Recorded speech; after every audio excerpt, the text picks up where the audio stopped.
San Juan capítulo 6, versículos 66 al 69. Pónganse de pie. Vamos a dar lectura honrando al Padre, al Hijo y al Espíritu Santo. Desde entonces, muchos de sus discípulos volvieron atrás y ya no andaban con él. Ustedes. Dijo entonces Jesús a los 12: ¿queréis acaso iros también vosotros? Observe cómo es que Jesús les dice a los discípulos que si se quieren ir. Versículo 68. Le respondió Simón Pedro: Señor, ¿a quién iremos? Tú tienes palabras de vida eterna. Ustedes. Nosotros creímos y conocemos que tú eres el Cristo, el Hijo de Dios viviente. Me gusta esa convicción de Pedro. Y nosotros hemos creído. Pueden sentarse. A mí me hubiera gustado preguntarle al apóstol Pedro: oye, ¿cómo es que llegaste a esa conclusión? Cuando una persona está enferma, tiene síntomas, el médico a veces no está muy seguro hasta que manda a hacer análisis. Hay médicos que, a pesar de su gran y buena experiencia, llega el paciente y ellos aseguran que ese paciente tiene esa enfermedad, pero aún así le dice a las personas: por favor, te me vas a hacer estos análisis, quiero estar seguro. Yo quisiera haber tenido esa oportunidad de decirle a Pedro: oye Pedro, ¿cómo es que llegas a esa conclusión? Uno de los lenguajes comunes del médico es que cuando ya ve el análisis, ve los resultados y dice de manera singular: pues mi temor, mi sospecha, lo que pensaba, habla en primera persona singular, porque no incluye a ningún otro médico. Lo que yo pensaba, eso es. Efectivamente, usted tiene. Pero Pedro no está hablando en primera persona singular de lo que él creía o afirmaba.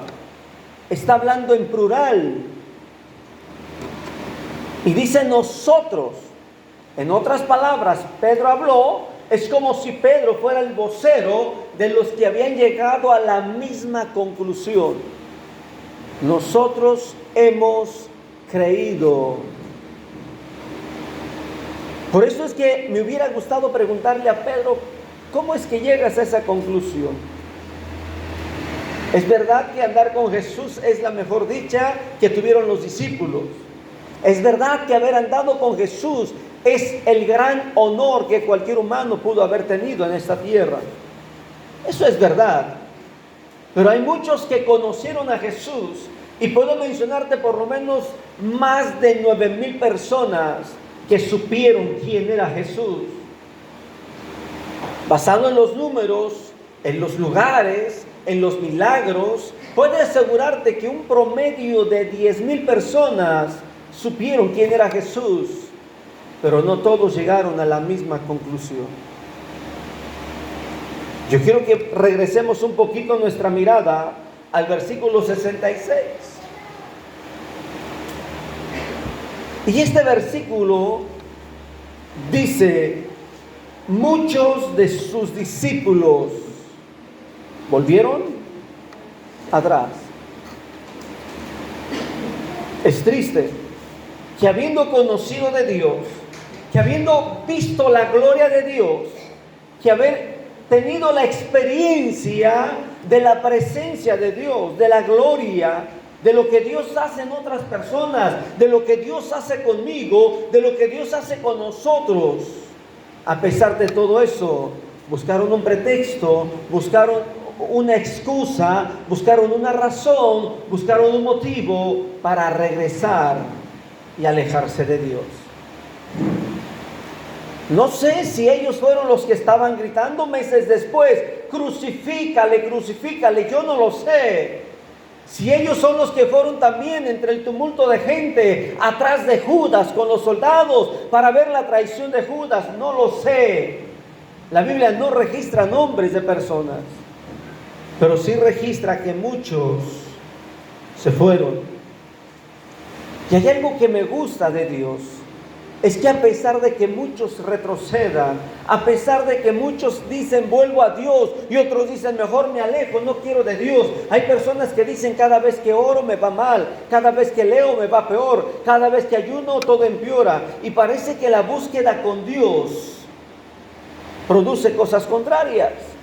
Hay gente que piensa así, pero hay otro grupo que pensamos diferente. Hay otro grupo que aunque somos pocos, le decimos a Dios, yo seguiré orando, yo seguiré cantando, yo seguiré buscándote, yo seguiré yendo a la iglesia. ¿Cuántos dicen gloria a Dios? ¿A cuál grupo perteneces? ¿A los que buscan un pretexto para no seguir a Cristo? ¿O a los que se incluyen con Pedro, que llegaron a una conclusión? Dice la Biblia que Jesús le dice a los demás, ¿se quieren ir? Esa pregunta es fuerte, pero muy clara. Esta pregunta es fuerte, pero muy concisa. Esta pregunta no tiene otra intención. Esta pregunta no va con doble filo. Esta pregunta no va para ver si estás firme. Esta pregunta va para que tú analices tu propia voluntad. Es verdad que hoy no sufrimos por el Evangelio. Es verdad que hoy no padecemos persecución por el Evangelio. Es verdad que la única persecución que llegamos a vivir es la crítica de la familia, la murmuración de la familia. Y eso que eres hermana, y eso que vas a la iglesia, y eso que alabas a Dios, y eres de los que levantan la mano. Es verdad que a veces eso es lo que viene a escuchar nuestro oído.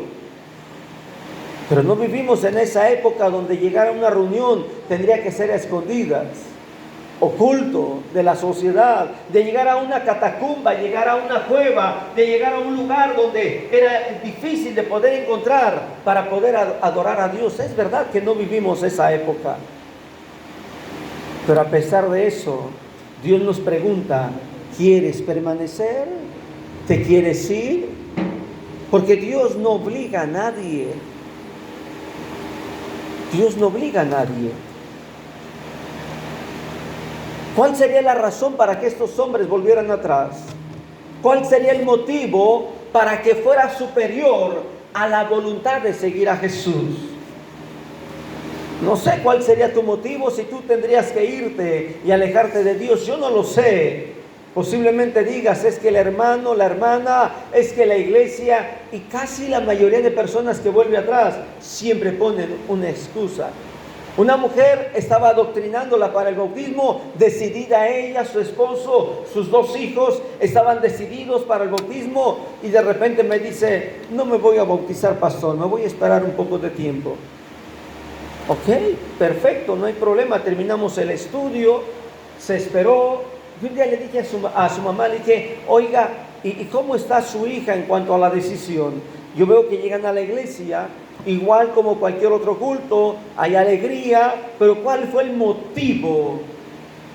Porque a mí no me lo ha querido decir. Dice, yo se lo voy a decir, pero por llamada. Me lo dijo en una llamada y me dice, le voy a decir algo. Mi hija dice que si yo soy cristiana, ¿por qué no le pago las deudas que tiene con 2 empresas grandes? Y como yo no le pago sus deudas, ella dice que entonces, porque soy cristiana, ¿y para qué vengo a la iglesia? Y yo le dije, hija, pero son tus deudas y las de tu marido. Tú vives en mi casa, tu marido no te ha hecho casa, yo no te estoy cobrando renta. Tus hermanos no se han quejado porque vives con nosotros, porque tus hermanos tampoco piensan que te vamos a dar la casa a ti. Te estamos apoyando a ti más que a nadie. ¿Y todavía quieres que pague tus deudas? Dice, bueno, ¿no te da vergüenza que vengan aquí a la casa de la hermanita y estén cobrando? Dice, hermano, varias veces yo llegué a pagar y a actualizar su deuda. trabaja mi hija, trabaja mi yerno, trabaja mi nieta la mayor. Ya entendí. Platicando con la familia, le dije, ¿qué pasó? ¿Cómo estamos con su decisión? Pastor, todavía no nos decidimos. ¿Pero qué cree? Dice, nos da pena venir a la iglesia. Vamos a dejar de venir. Y vuelvo a preguntarle por qué. Y el muchachito que no trabajaba, el jovencito de unos 17 años que estaba estudiando, me dice, pastor, yo sí me quiero bautizar, pero mi mamá le reclama mucho a mi abuela por unas deudas. ¿Qué quiere que mi abuela pague? Porque mi abuela es cristiana, dice. Y así se quedó. Y no sé si hasta el día de hoy esa familia ya decidió bautizarse. Pero había un concepto equivocado en esta pequeña familia, que si su mamá era cristiana tenía que pagarle sus deudas. Hay gente que no quiere seguir a Dios por la fe o la convicción de lo que podemos nosotros creer, sino quieren seguir a Dios solamente por lo que Él puede ofrecer. Jesús fue claro y les dijo, ustedes me siguen por la comida. Jesús sabía que alguien iba a dejar de seguirle, pero esa es la oración. Si nosotros vamos al mismo libro de San Juan, capítulo 17, vamos a encontrarnos con la oración de nuestro amado Señor Jesucristo. En esta oración Jesús clama por nosotros y le dice al Padre, Padre, te ruego por los que me diste, pero también te ruego por los que van a creer. Jesús está orando por nosotros, porque Él sabe que en algún momento alguien va a dejar de ir a la iglesia, alguien va a dejar de abrir la Biblia, alguien va a leer la Biblia y va a decir, pareciera que fuera verdad. He escuchado mucha gente que me dice, pastor, pero ¿por qué los milagros son para otros y no para nosotros? Hay un pastor amigo mío que apenas su esposa se alivió y el niño nació con una situación física.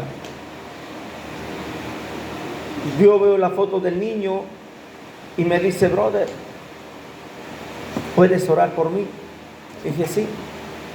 Recuerdo que me hinqué a un lado de mi cama, aquella madrugada. Yo estaba viendo la foto y comencé a llorar. Y le dije a Dios, ¿por qué a tu siervo? Yo quiero tener una respuesta como si fuera mi propio hijo. ¿Sí me explico? Cuando pudo entrar la llamada, hablamos por teléfono, oramos. Y le dije, brother, te voy a decir algo, si Dios te permitió tener un hijo así, levanta el rostro. Tu Dios sigue siendo Dios. Y me dijo, ¿sabes qué me dijo mi mujer ahorita que estaba allá adentro? Dice, y no quiero que renuncies al ministerio. Y no quiero que renuncies a Dios. Dios sabe por qué nos dio este niño. Dice, no sé qué hacer, mis pensamientos luchan. Oramos, después de un buen rato de plática, cambió su estado de ánimo. Y este hombre de Dios sigue pastoreando, este hombre de Dios carga a su hijo, se toma fotos con él, no se avergüenza del estado físico de su hijo. Lo presume, porque dice, si Dios me lo dio, Él sabe que yo soy capaz de servirle a pesar de lo que yo vivo. Quiero que comprendas, hay personas que no aguantaríamos tener un niño con una discapacidad o incapacidad. Hay personas que no tendríamos la capacidad de crear, educar a un niño con una pequeña diferencia física. Buscaríamos todo lo posible para que sea lo más normal. Veo una mujer que tiene hambre de Dios y le dije, oye, te invito a un estudio bíblico a la iglesia, estudiamos la Biblia católica, la Biblia testiga de Jehová, estudiamos la nuestra, es un estudio sin compromiso. Esta mujer tenía un niño en silla de ruedas. Esta mujer estaba sufriendo con este niño porque su esposo o el papá del niño los había abandonado porque el niño tenía una situación física. Y un día en una campaña que nos acompañó aquí a la ciudad de Iguala, el niño empezó a sanar, empezó a mejorar.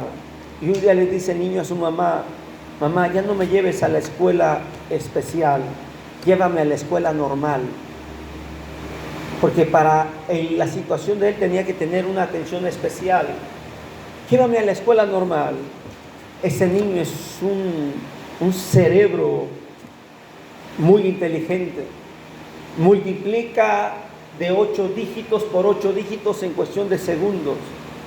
Le gana a los maestros de matemáticas. Tiene un coeficiente intelectual muy sorprendente. Pero viene ahí que cuando yo invité a esta mujer a estudiar la Biblia, llorando me dijo: necesito de Dios. Y un día me pregunta: ¿por qué crees que Dios permitió que mi hijo estuviera así? Le dije: porque tú eres la única mujer que puede ayudar a ese niño. Esa mujer hoy es líder de una iglesia, es maestra de niños. Quiero que comprendas que en la iglesia hay personas que pueden pasar años y tristemente llegará el momento que se van a retirar por una triste, pequeña o insignificante razón propia. No hay nada de Dios que me haga retroceder.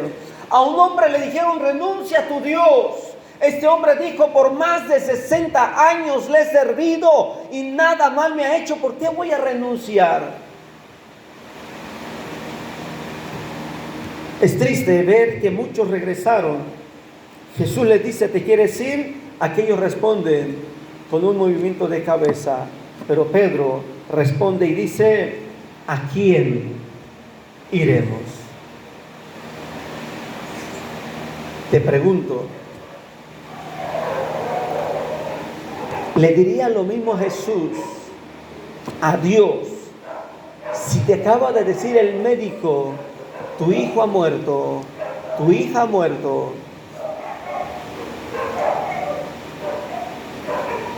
¿Qué dirías tú?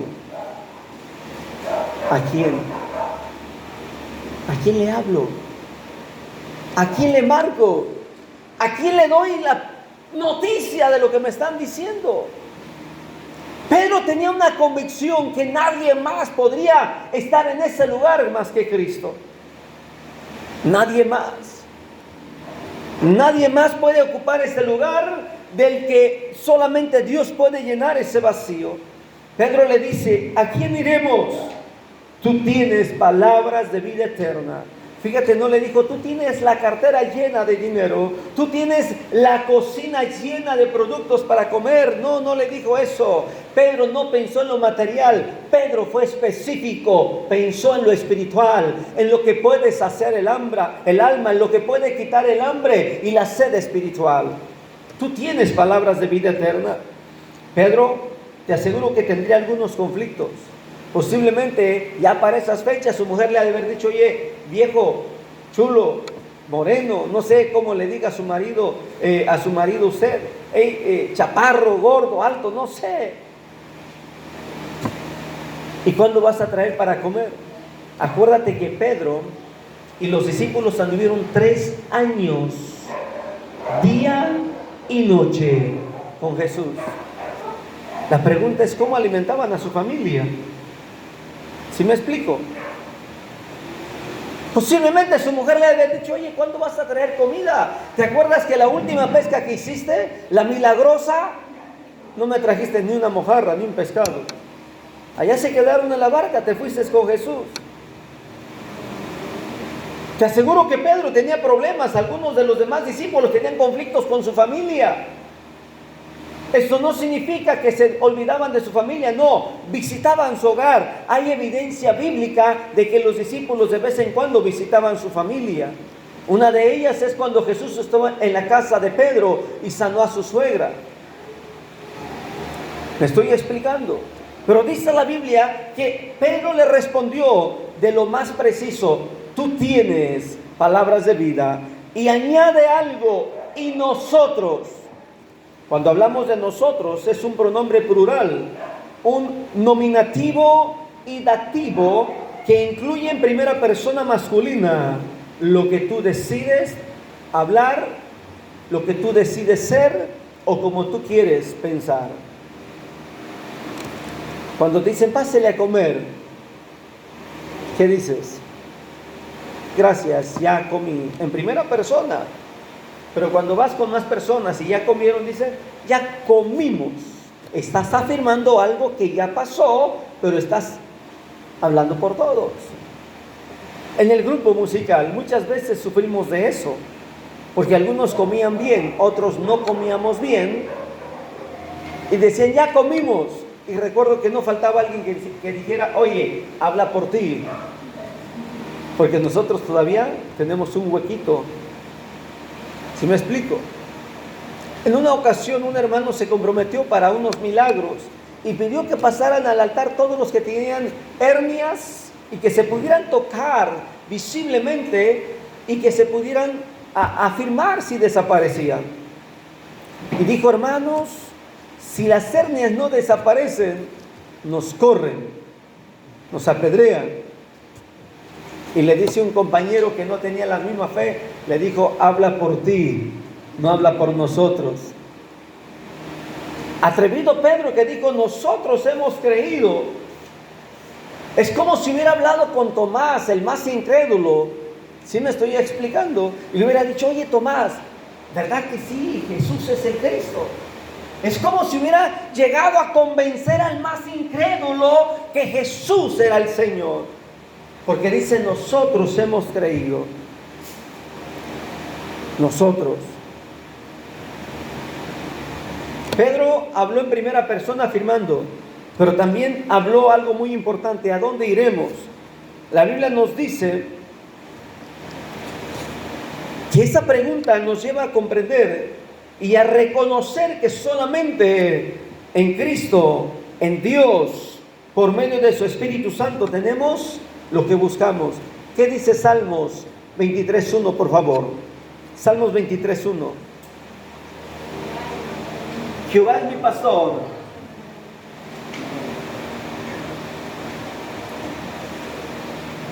Ese versículo afirma lo que Dios es.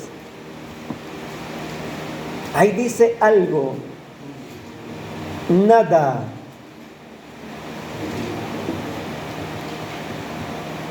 Hay muchos cristianos que piensan que con ese versículo Dios se convierte en el consentidor de todo. Porque quieren que todo lo que se le antoje, Dios se los vaya a dar. No sé si me estoy explicando. Abusan de ese versículo. Porque la Biblia nos dice que Él es nuestro sanador. Y si la Biblia dice que Él es nuestro sanador, es porque yo podré enfermar algún día. La Biblia dice que Él estará conmigo en el valle de sombra de muerte. Eso quiere decir que pasaré por momentos de dificultades. La Biblia dice que aunque pases por el fuego no te quemarás. Aunque pases por las aguas. Eso significa que tú y yo vamos a pasar por diferentes momentos. Por lo tanto, Salmos 23:1 asegura que Dios estará con nosotros. Eso es lo que estaba tratando de reconocer Pedro. Dice, ¿a quién iremos? Tú tienes palabras de vida eterna. El hombre busca un refugio cada día que se encuentra en dificultad. Pero lamentablemente muchos, después de encontrar el refugio, se van. A una mujer la empezamos a conocer en el cerro. Cada vez que pasábamos por la carretera, esa una mujer que tenía unas sábanas entre los árboles.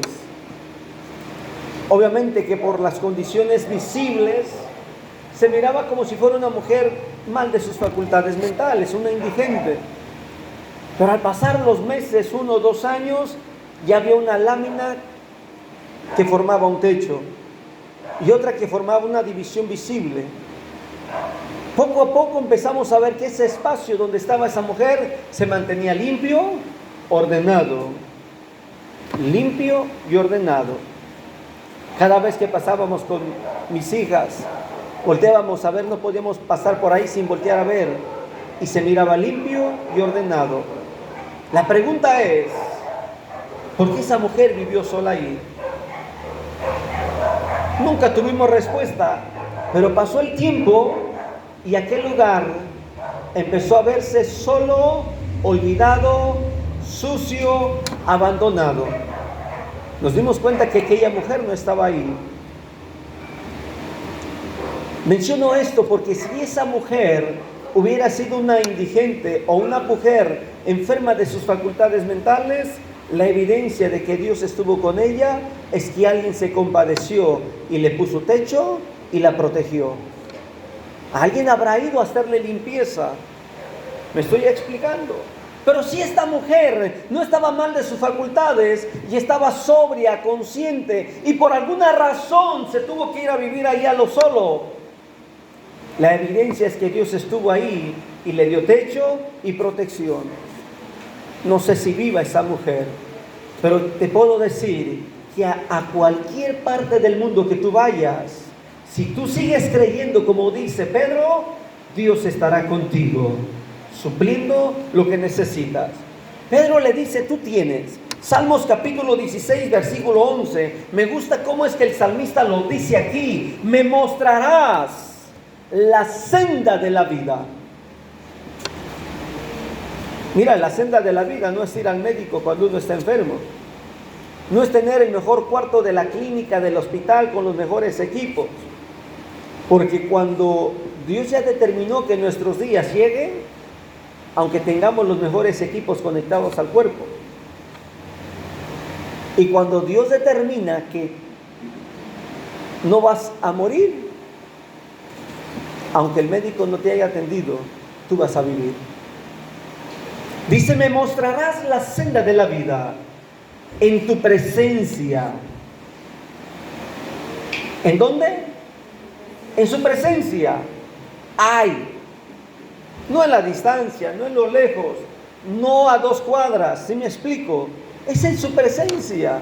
Y la presencia de Dios está donde tú doblas rodilla, donde tú oras, donde tú cantas. La presencia de Dios es donde tú dedicas un espacio para buscar a Dios.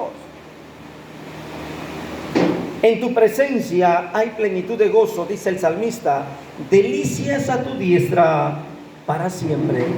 Te pregunto, ¿en dónde más puedes encontrar eso? En ningún otro lugar. El que le gusta el alcohol confunde la presencia de Dios con un momento. Pedro dice con mucha seguridad, nosotros hemos creído. Cuando Pedro afirma eso, incluye a todos aquellos que a pesar de las pruebas, a pesar de la dificultad, a pesar del dolor, a pesar de la enfermedad, se convierten en un solo equipo, nosotros. Tú y yo podremos salir e ir a Acapulco todos con una playera que diga aposento alto. Pero si estando allá no nos unimos para atender a los damnificados, no servirá de nada decir aposento alto. Se requiere unidad. ¿Sí me explico? Se requiere trabajar en equipo.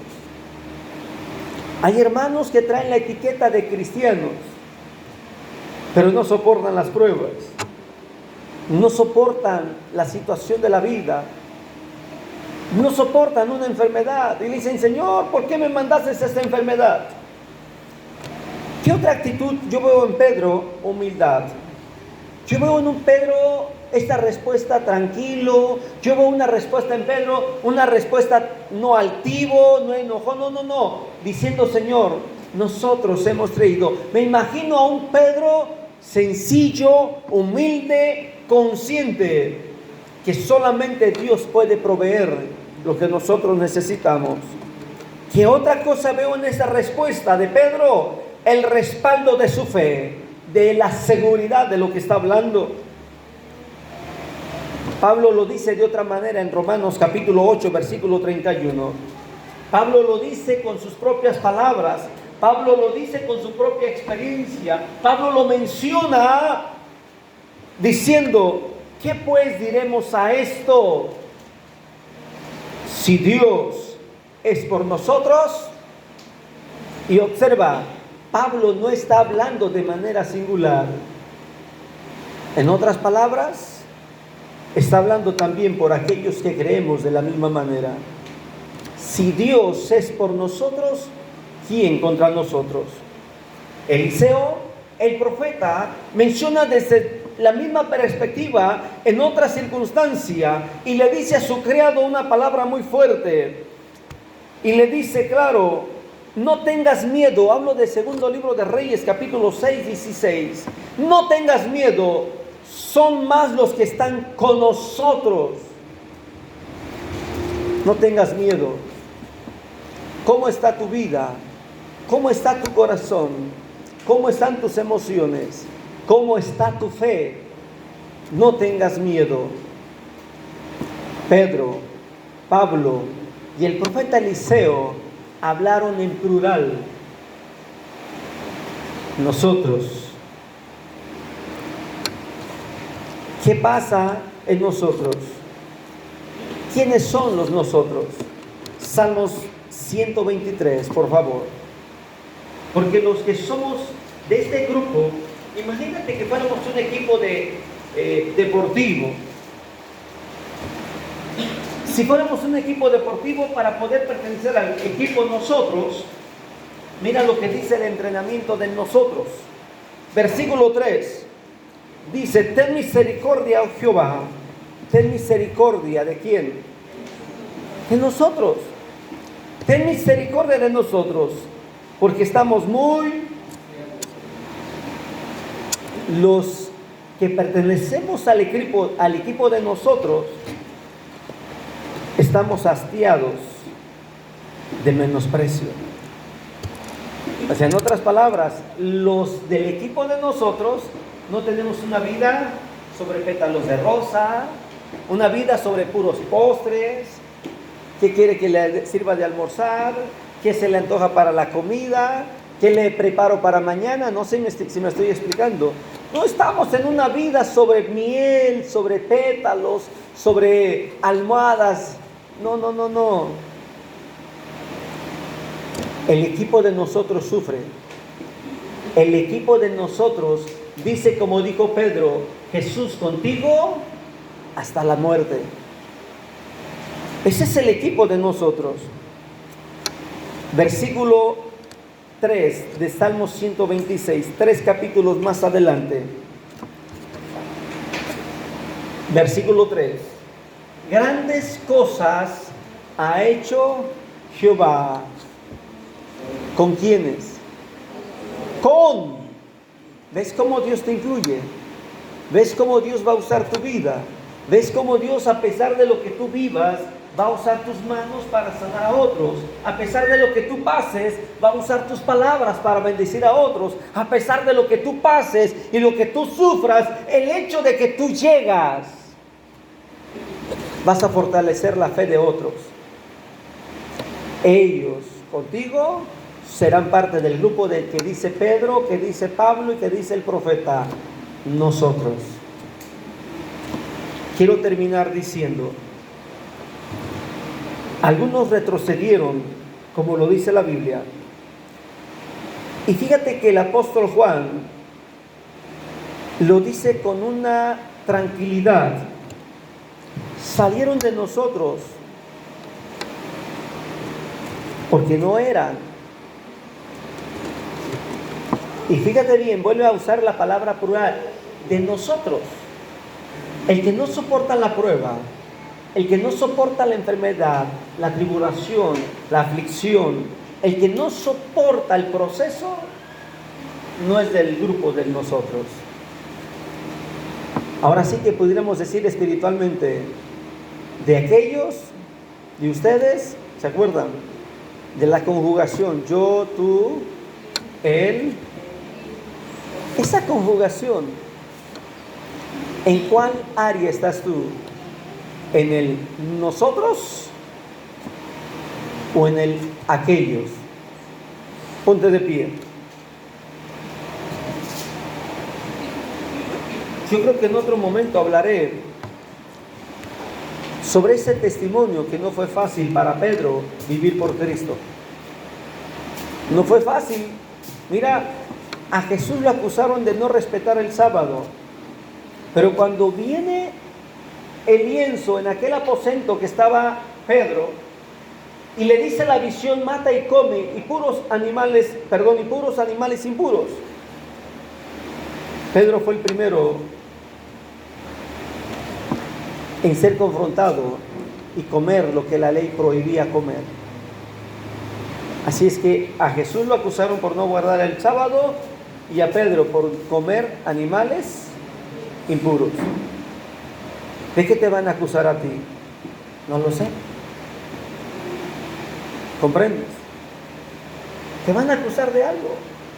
Yo quiero que oremos. Padre, venimos delante de tu presencia, Señor. Esta palabra, esta confesión de tu siervo, el apóstol Pedro, es una confesión que tiene una profundidad, una convicción, una seguridad inamovible, que a pesar de que Jesús mismo les abrió la puerta para que se fueran, Jesús mismo les dijo con toda claridad si se querían ir. Pedro responde hablando en plural. Esto me recuerda a mi Padre Celestial cuando el profeta Elías sentía que estaba solo y tú le dijiste: hey, tengo otro pequeño grupo que no ha doblado rodilla ante Baal, que no se ha humillado ante los dioses. Puedo imaginarme, Señor, que en estos tiempos que vivimos, en estos tiempos donde no se sufre la sana doctrina, mi Dios amado, hay un grupo que pertenece todavía a ese calificativo plural. Nosotros hemos creído, mi Dios amado, porque hay gente, Señor, que a pesar de que las corrientes teológicas contemporáneas están desviando la fe de la Biblia, mi Dios amado, hay otro pequeño grupo que pertenecemos a este sector, a este distrito del nosotros hemos creído. Porque seguimos creyendo conforme está escrito tu palabra, porque seguimos predicando como está escrito tu palabra, porque seguimos esperando que vengas por nosotros como lo prometiste en tu palabra, porque seguimos esperando, mi Dios amado, a pesar de los procesos que pasamos, a pesar de la enfermedad, a pesar del dolor, a pesar de cada etapa. Nosotros estamos junto con el apóstol Pedro cuando dice: nosotros hemos creído, Señor. Nosotros confesamos tu nombre, levantamos tu nombre en alto, mi Dios amado. Y aunque las noticias sean desgarradoras, aunque las noticias sean desalentadoras, Señor, nosotros estamos con Pedro cuando dijo: ¿a quién iremos? Nosotros también te decimos, Señor, si no nos hemos ido a otro lado, es porque hemos creído que tú eres el Cristo, el Hijo del Dios viviente. Yo te alabo, Señor.